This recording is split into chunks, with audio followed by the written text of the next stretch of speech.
The commander of the Void Jumper studied the glowing screen, his expression calm, but his mind racing. The security officer muttered under his breath, "That thing is uglier than a nebula storm." "Are the restraints secure?" the commander asked. "Yes, sir. Reinforced. No cybernetics in this one." The officer's voice carried little confidence. The commander entered the interrogation chamber. At the table sat the prisoner, small, bipedal, shackled in tungsten alloy gauntlets. It looked up and grinned. "Steve," it said, in flawless galactic standard. "My name is Steve. I am a human." The commander froze. His chest tightened. This was it. After decades of rumor, after countless battles, he had captured one of them. The enemy that never left corpses, the ghost of war, a human. "You will answer my questions," the commander demanded. Steve only shrugged. "Sure, but you'll have to ask the right ones." The commander scowled but pressed on. "Then tell me, what are you doing here?" The human leaned forward, still smiling. "Answering your question." Frustration burned in the commander's chest, but he steadied himself. "Then tell me, why?" For the first time, Steve's smile softened. "Now that is a good question. When humanity first reached the stars, we were elated. We believed we were pioneers, explorers. We colonized every world we could touch, but we didn't realize what we were doing. Every biosphere, destroyed. Every fragile balance of life, erased. We thought we were alone, but in truth, we killed everything. When the damage was beyond repair, we tried to fix it. We terraformed barren planets. We seeded them with life, but we failed. We were destroyers, not creators.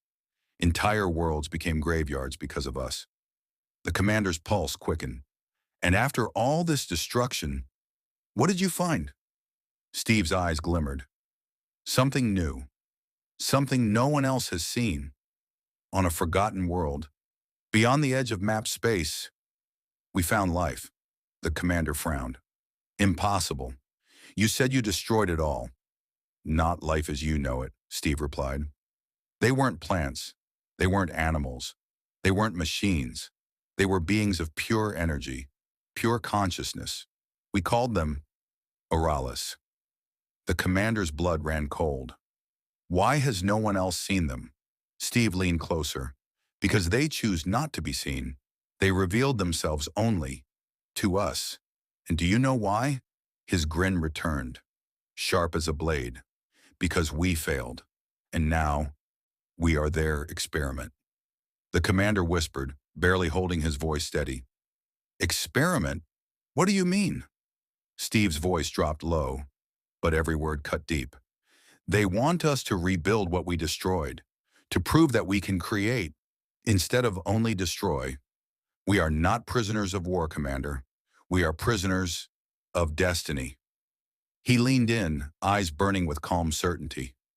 "And if we fail, the Auralis will not only end humanity, they will end everything, every empire, every species, every star that shelters life, including yours." The chamber's lights flickered. For the first time, the commander feared the restraints would not hold. Outro chilling close. The interrogation ended that night, but the questions did not. If Steve was telling the truth, then humanity wasn't the enemy. They were.